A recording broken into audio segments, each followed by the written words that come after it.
इस एपिसोड की शुरुआत में साउथ कोरिया में जो बहुत बड़ा गेट ओपन हुआ था, वहाँ के आसपास के जितने भी लोग थे उन लोगों को वहाँ से सेफली बाहर निकाल दिया गया था और अब यहाँ पर सिर्फ हंटर्स बचे हुए थे। कोरिया हंटर एसोसिएशन के बाहर का सीन दिखाया जाता है जहाँ पर काफी सारे हंटर्स होते हैं। उन्हीं में से एक हंटर उस गेट की तरफ देखते हुए अपने मन में सोचते हुए कहता है कि ओ तो ये वही मॉन्स्टर वाला गेट है जो कि कुछ दिनों में खुलने वाला है, और वैसे भी अब मैं एक बी रैंक का हंटर हो गया हूँ, तो मेरे को लगता है कि मेरे को भी इनका साथ देना चाहिए और मैं अब हार नहीं मानूंगा। तभी उससे कोई बंदा टकराता है जिसपे वो हंटर उसके ऊपर गुस्सा करते हुए कहता है कि तू कौन है बे, और असल में ये कोई और नहीं मोनार्च ऑफ बीस्ट राकान होता है। आसपास हंटर होते हैं, वो भी राकान की तरफ देखते हुए कहते हैं ओ क्या अब यहाँ पर फाइट होने वाली है। एक्चुअली जो बी रैंक का हंटर था ये रकान के ऊपर गुस्सा कर रहा था और इसीलिए बाकी हंटर सोच रहे थे कि शायद अब यहाँ पर कोई फाइट होने वाली है। बाकी हंटर्स बात कर रहे होते हैं, ओ ये तो सच में बहुत ज्यादा बड़ा है। जरूर ये एक हंटर ही होगा ना, क्योंकि सियोल में इस समय तो सिर्फ कुछ हंटर्स ही बचे हुए हैं। लेकिन ये दूसरा बंदा बी रैंक का जो हंटर था उसकी बात कर रहे होते हैं, ये पागल हो गया है क्या, दिमाग खो बैठा है क्या अपना।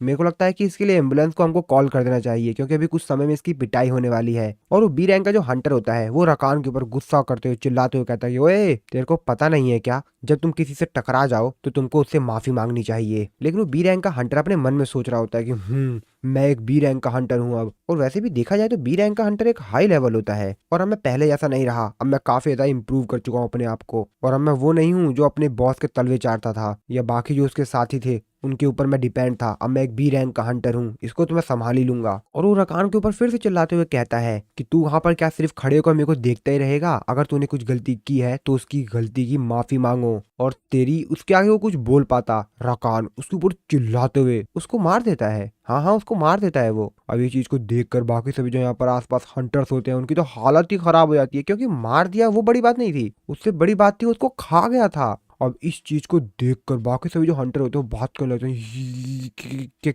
क्या है ये उस इंसान को ही खा गया, अरे हाँ हाँ हाँ, ये खा गया भाई, ये उसको ही खा गया। और राकान उस हंटर को खाने के बाद बड़ा ही आनंद महसूस कर रहा होता है और फिर वो जमीन पर एक पंच हिट करता है जिसकी वजह से आसपास जितने भी हंटर्स होते हैं वो आसमान में उड़ जाते हैं, पूरी धरती ही फट जाती है। सारे हंटर्स दूर दूर जाके गिरते हैं, वो अपने मन में सोचे होते हैं कि अब ये कौन सा जानवर आ गया। और फिर राकान यहाँ पर बहुत गंदी तबाही मचाता है। आसपास जितनी भी गाड़ी होती है, जितनी भी सब कुछ यहाँ आसपास सामान पड़ी हुई होती है, वो उड़ते हुए जाती है और आसपास बिल्डिंग्स में इधर उधर टकराती है और पूरी तरीके से डिस्ट्रॉय हो जाती है। और जहां जहां वो टकराती है उन सब चीजों को डिस्ट्रॉय करते हैं। आसपास पूरा का पूरा एकदम खतरनाक माहौल हो गया था, चारों तरफ की जो चीजें होती हैं वो तहस महस हो जाती हैं, बस धूल ही धूल दिख रही होती है। और फिर रकान उस धूल में से हटते हुए कहता है कि सुनो सुनो इंसानों, अब से हम तुम्हारी हंटिंग शुरू करने वाले हैं। और चिल्लाता है और कहता है, मेरे दांत और मेरे नाखून तुम्हारी पूरी स्किन को चीर फाड़ के रख देंगे, तुम्हारी कमजोर स्किन को। मैं हूँ the king of beast, the beast monarch, और अगर रोक सकते हो तो रोक लो मेरे को, अगर तुम्हारी औकात है तो रोक लो मुझे। इस तरफ हम लोग जिन्वू और मिस चाइन को देखते हैं। मिस चाइन जो कि एक वहां पर तालाब होता है उसमें से पानी पी रही होती हैं। जिन्वू उनसे कहता है, वैसे मेरे को आसपास एक होटल के बारे में पता है जो कि काफी बेहतरीन ब्रेकफास्ट देता है, वैसे क्या आप वहां पर जाकर खाना खाना चाहेंगी। जिसपे मिस चाइन भी कहते हैं कि हाँ चलो चलते हैं। और जिन्वू का शैडो सोल्जर कैमिस जो कि आराम कर रहा था, जिन्वू कहता है मिस चाइन से तो चलो फिर चलते हैं। मिस चाइन उनसे कहती हैं कि वैसे तुमने तो कहा था कि वो इस एरिया के आसपास ही है। जिसपे जिन्वू मिस चाइन से कहता है, अगर हम लोग फुल पावर का इस्तेमाल करके जाए तो यहाँ से 5 मिनट तो हमको लग ही जाएंगे। मिस चाइन अपने मन में सोचते हुए कहते हैं, क्या वैसे ये 5 मिनट में कितने किलोमीटर तो चल सकता है। और फिर कैमिस मिस चाइन और जिन्वू को लेकर वहां से चला जाता है उस जगह पर जहां पर जिन्वू ने कहा था जाने के लिए उसको। इस तरफ हम लोग हंटर एसोसिएशन में देखते हैं चेयरमैन वू च्यूल को। मिस्टर च्यूल चिल्लाते हुए कहते हैं, क्या हंटर एसोसिएशन में कोई बाहर का आ गया है। ओह डैम इट, वैसे ज्यादा कोई दुर्घटना तो नहीं हुई ना। जिसपे उनका असिस्टेंट को बताता है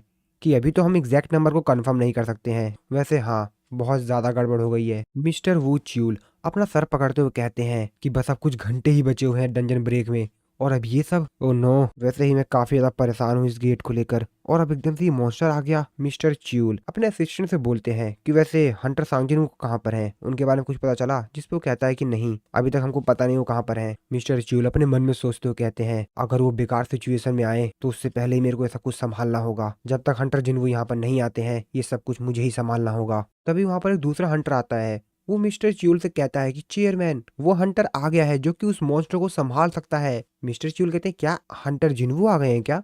तभी वो हंटर उनको बताता है कि नहीं, अब ये तो मेरे को नहीं पता है, लेकिन मेरे को बताया गया है कि वो एक वर्ल्ड क्लास हंटर है जो कि अभी अभी इस एरिया के आसपास आया है। इस तरफ हम लोग बाहर का सीन देखते हैं जहाँ पर राकान ने बहुत ज्यादा तबाही मचा दी होती है। सभी हंटर तो उसको देखकर काफी ज्यादा डर गए होते हैं। इस तरफ हम लोग एस रैंक के हंटर लैन हार्ट को देखते हैं जो कि अपने मन में सोचते हुए कहता है, क्या सच में मैं ये कर पाऊंगा? मैं यहाँ पर मरना नहीं चाहता हूँ। क्या क्या सही में मैं कर पाऊंगा ना ये सब कुछ? शायद ये वो रीजन है जिस वजह से मैं यहाँ पर सियोल में हूँ। शायद मेरी किस्मत ही चाहती थी कि मैं इस मॉन्स्टर को हराऊं। तभी थॉमस एंड्रे हंटर लैनहार्ट का सर पकड़ते हुए उसको पीछे करते हुए कहता है कि पीछे हट बे, तू मेरे रास्ते में आ रहा है। इस तरफ हम लोग जिन्वू को देखते हैं जो कि मिस चाइन के साथ होटल में आ गया होता है और वहाँ पर खाना एंजॉय कर रहा होता है। तभी उसके पास चेयरमैन वू च्यूल की कॉल आती है। जिन्वू फोन उठाते हुए कहता है कि हाँ, मैं हंटर जिन्वू, क्या हुआ, कुछ दिक्कत है क्या? तभी उधर से मिस्टर च्यूल कहते हैं, हंटर जिन्वू, अभी तक आप वापस क्यों नहीं आए? जिन्वू उनको बताता है कि वैसे मैं अभी कहीं बाहर हूँ, वैसे हुआ क्या? तो मिस्टर च्यूल जिन्वू से कहते हैं, यहाँ पर एक बहुत बड़ा मॉन्स्टर आ गया है जिसने सियोल के अंदर तबाही मचा के रख दी है। जिसपे जिन्वू उनसे कहता है कि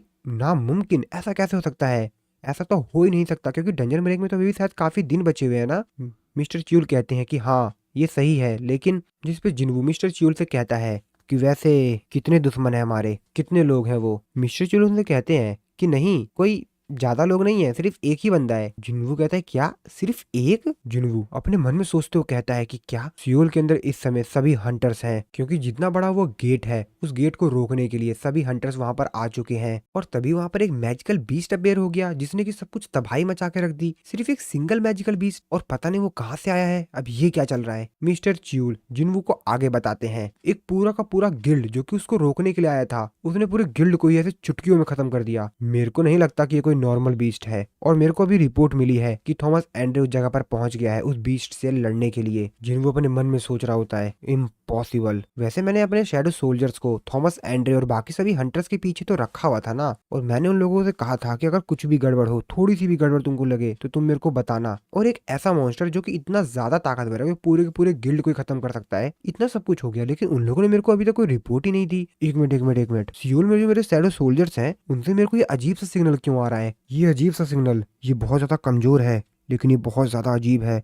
आखिरकार वहां पर चल क्या रहा है? और जब जिन्वू उन शैडो सोल्जर्स को ढूंढने की कोशिश करता है तो जिन्वू को सिस्टम उसको नोटिफाई करके बताता है सिस्टम इस स्पेसिफिक शैडो सोल्जर के बारे में कुछ पता नहीं लगा पा रहा है। इसी तरीके से जिन्वू जब बाकी सभी शैडो सोल्जर्स के बारे में कुछ पता लगाने की कोशिश करता है कि आखिरकार वहां पर क्या सिचुएशन है, तो जिन्वू सिस्टम उसको नोटिफाई करके बताता है कि हम उस शैडो सोल्जर को ढूंढ नहीं पा रहे हैं। जिन्वू अपने मन में सोच रहा होता है कि ये सब क्या हो रहा है? मैं तो अपने शैडो सोल्जर के साथ डायरेक्टली कोऑर्डिनेट कर सकता हूँ ना, आखिरकार ये सब कुछ कैसे हो रहा है? जिन्वू मिस चाइन से कहता है कि मेरे को लगता है कि कोरिया में इस समय बहुत बड़ी प्रॉब्लम है। मिस चाइन जिन्वू से कहती हैं कि क्या डंजन ब्रेक हो चुका है? जिन्वू उनका रिप्लाई देते हुए कहता है कि नहीं, कुछ और ही बात है। जिन्वू जो कि अपने मन में सोच रहा होता है, एक ऐसा एनिमी जिसके पास बहुत ज्यादा पावर है और एक वर्ल्ड क्लास हंटर जो कि उसके सामने खड़ा है उससे लड़ने के लिए, और मेरे इन शैडो सोल्जर्स के इस तरीके के सिग्नल। अब मेरे को ये मत कहना कि जिन्वू मिस्टर च्यूल से कहता है कि चेयरमैन, वैसे क्या उस मॉन्स्टर का शैडो है? मेरे को आप एक कंफर्म करके बताइए कि क्या उस मॉन्स्टर की शैडो है या नहीं। रकान को देखते हैं जिसका सच में कोई भी शैडो नहीं होती है। इस तरफ हम लोग रकान और थॉमस एंड्रे को देखते हैं। हंटर लैनहार्ट थॉमस एंड्रे को यहाँ पर देखकर कहता है थॉमस, और तभी थॉमस एंड्रे के जो बाकी हंटर्स होते हैं वो कहते हैं कि बॉस बॉस। थॉमस एंड्रे उन लोगों पर चिल्लाते हुए कहता है कि अबे बेवकूफो, मेरे से क्या बात कर रहे हो? यहाँ पर जो बाकी लोग हैं उनको रेस्क्यू करो जल्दी, वहाँ चुपचाप खड़े होकर कर क्या रहे हो? रेस्क्यू करो इन लोगों को।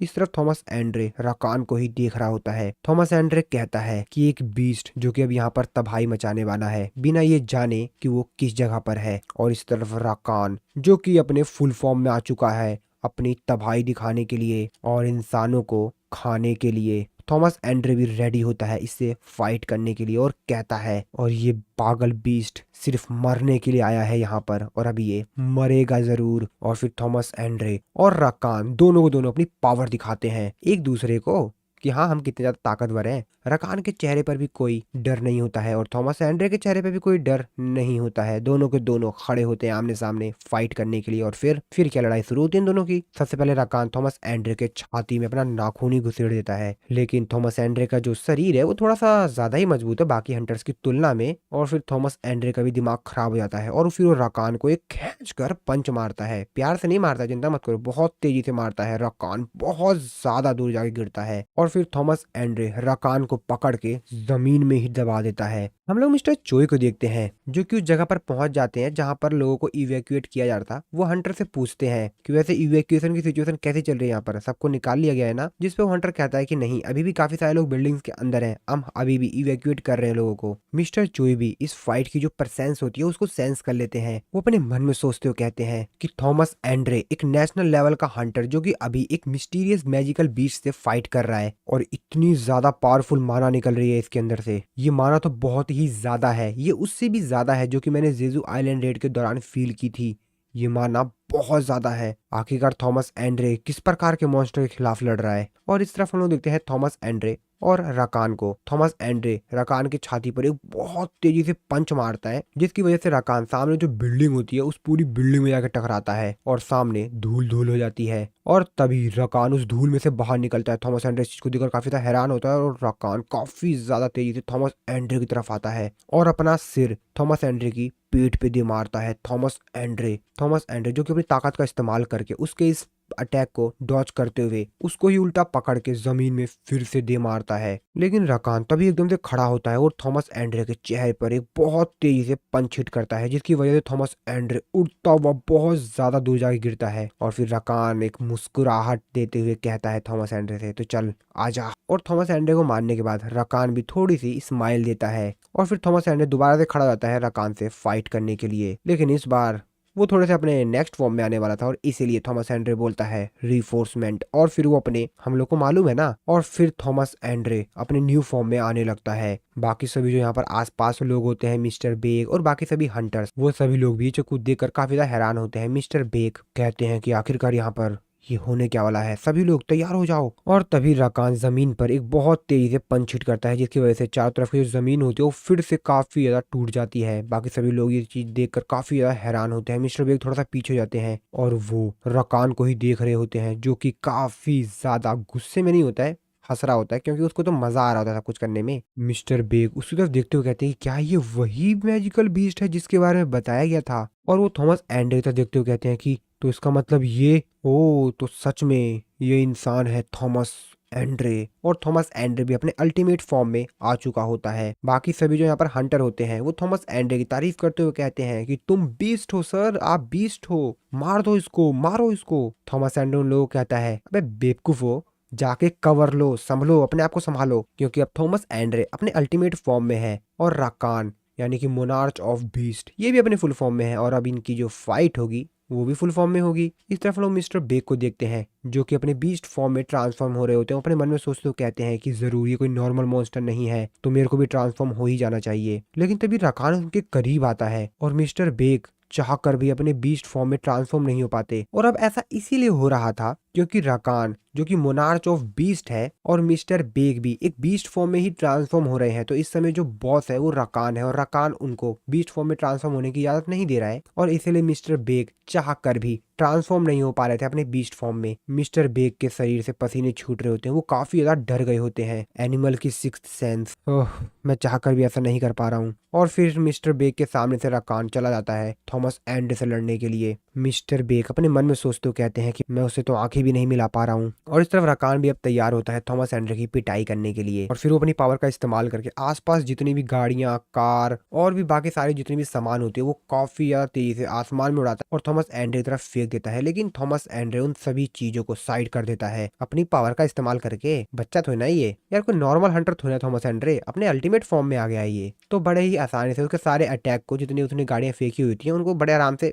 पकड़ता है और साइड में रख देता है। अरे नहीं यार, साइड में हटा के फेंक देता है वो। और फिर थॉमस एंड्रे अपनी पावर का इस्तेमाल करके रकान को अपनी तरफ खींचने लगता है। अब इस चीज को देख के तो रकान भी काफी ज्यादा हैरान होता है और थॉमस एंड्रे रकान को काफी ज्यादा तेजी से अपनी तरफ खींच लेता है। रकान बहुत ज्यादा तेजी से थॉमस एंड्रे की तरफ जाता है और जैसे ही वो थॉमस एंड्रे करीब आता है थॉमस एंड्रे उसको जमीन में दे मारता है और उसके बैक पर काफी ज्यादा तेजी से पंच हिट करता है। रकान जो कि आधा जमीन में घुस जाता है। इसके बाद तो थॉमस एंड्रे बहुत ज्यादा गुस्से में रकान की पिटाई करता है। वो उसके मुंह के ऊपर दे पंची पंच बहुत ज्यादा तेजी से पंच मार रहा होता है। थॉमस एंड्रे अपने मन में सोचते हुए कहता है कि ये किस प्रकार की फीलिंग है, मेरे को ऐसा क्यों लग रहा है कि मैं इससे जीत नहीं पाऊंगा। लेकिन थॉमस एंड्रे फिर भी उसके ऊपर पंच हिट कर रहा होता है। जब वो एक पंच उसके ऊपर हिट करने वाला होता है लेकिन रकान उसके इस पंच को रोक लेता है, उसका हाथ पकड़ लेता है वो, और फिर अपने बीस्ट फॉर्म में ट्रांसफॉर्म होने लगता है और उससे कहता है कि तेरे को क्या लगता है बे, ये छोटा सा पपेट पहनकर तू मेरे को रोक पाएगा? तू मेरे से ज्यादा ताकतवर हो जाएगा क्या? और वैसे भी तेरी ये बेकार की जो ट्रिक है ना वो बहुत हुई, अब मैं तेरे को तेरी औकात दिखाता हूँ। थॉमस एंडरसन कुछ देखे कुछ समझ ही नहीं पाता है कि ये क्या सीन चल रहा है यहाँ पर, और फिर वो अपने अल्टीमेट बीस्ट फॉर्म में ट्रांसफॉर्म हो जाता है। वो थॉमस एंडरसन से कहता है कि क्या हुआ, डर लग रहा है क्या? थॉमस एंडरसन भी उसको देखकर थोड़ा सा हैरान होता है। रकान उससे कहता है कि क्या हुआ, डर लग रहा है क्या? अब तू मरने वाला है, डर लग रहा है क्या? मिस्टर बेक और बाकी सभी हंटर भी ऐसा कुछ देखकर काफी ज्यादा हैरान होते हैं कि अब ये क्या हो रहा है। और तभी रकान उसके साइड में देखते हुए कहते हैं कि अबे ये कौन है बे? और फिर वो जिन्हों के शैडो सोल्जर को पकड़ते हुए कहता है कि ओ, तो यहाँ पर एक छोटा सा चूहा भी है, और उसको आसमान में उठाते हुए कहता है ओ, तू यहाँ पर क्या कर रहा है? तू वैसे इसके शैडो में छुप कर क्या कर रहा है? तू बीच में क्यों आ रहा है? चल साइड में हट। और वो शैडो सोल्जर को खत्म कर देता है। और फिर वो थॉमस एंडर की गर्दन पकड़ते हुए कहता है कि हाँ हाँ हाँ, तो कहाँ पे थे हम लोग? हाँ हाँ, तो चलो फिर हम लोग शुरू करते हैं। तो अभी मैं किस चीज की बात कर रहा था? हाँ, तेरी स्ट्रेंथ की बात कर रहा था ना। तेरे को अपने स्ट्रेंथ के ऊपर बड़ा कॉन्फिडेंट है, तो क्यों ना थोड़ी सी स्ट्रेंथ की लड़ाई कर ली जाए, देखते हैं किसके पास कितनी ताकत है। लेकिन थॉमस एंड्रे उल्टा ही रकान को पकड़ लेता है और उससे कहता है कि तुझे क्या लगा था बे, तू मेरे को इतनी जल्दी हरा देगा क्या? कोई नॉर्मल हंटर नहीं हूं मैं। लेकिन रकान इस चीज से बहुत ज्यादा भड़क जाता है और वो उल्टा ही थॉमस एंड्रे को पकड़ लेता है और उससे कहता है कि चल अब मैं बताता हूँ कि मैं कौन हूँ। और वो थॉमस एंड्रे को पकड़कर उठाता है आसमान में और जमीन में पटक के मारता है और उससे कहता है कि मैं माफी चाहूंगा, लेकिन मैं तुमको बता देता हूँ, मेरे को यार फिर से भूख लग रही है। और वो थॉमस एंड्रे को खा पाता उससे पहले ही जो हंटर लैन हार्ट होता है वो अपनी पावर का इस्तेमाल करके रकान को थोड़ा सा पीछे फेंक देता है। और थॉमस एंड्रे जो कि जमीन पे गिरा पड़ा हुआ था, उसकी पूरी हालत खराब कर दी थी यहाँ पर रकान ने। हंटर लैन हार्ट रकान से कहते हैं कि जो तू हरकतें कर रहा है मैं तेरे को वो करने नहीं दूंगा। और फिर इसी सीन के साथ हमारा ये वाला जो एपिसोड है वो यहाँ पर खत्म हो जाता है। तो नेक्स्ट एपिसोड में हम लोग देखेंगे कि लैन हार्ट की भी पिटाई होगी या ये बच जाएगा, क्योंकि थॉमस एंड्रे की तो पिटाई हो चुकी है, ये हम लोगों ने देख लिया इस एपिसोड में। ये हम लोग नेक्स्ट एपिसोड में जानेंगे कि अब आगे क्या होगा। और हाँ, वीडियो अच्छी लगी वीडियो को लाइक कर देना, चैनल पर नए हो तो सब्सक्राइब भी कर देना। बाकी मिलता हूँ मैं आप लोगों को नेक्स्ट वीडियो में।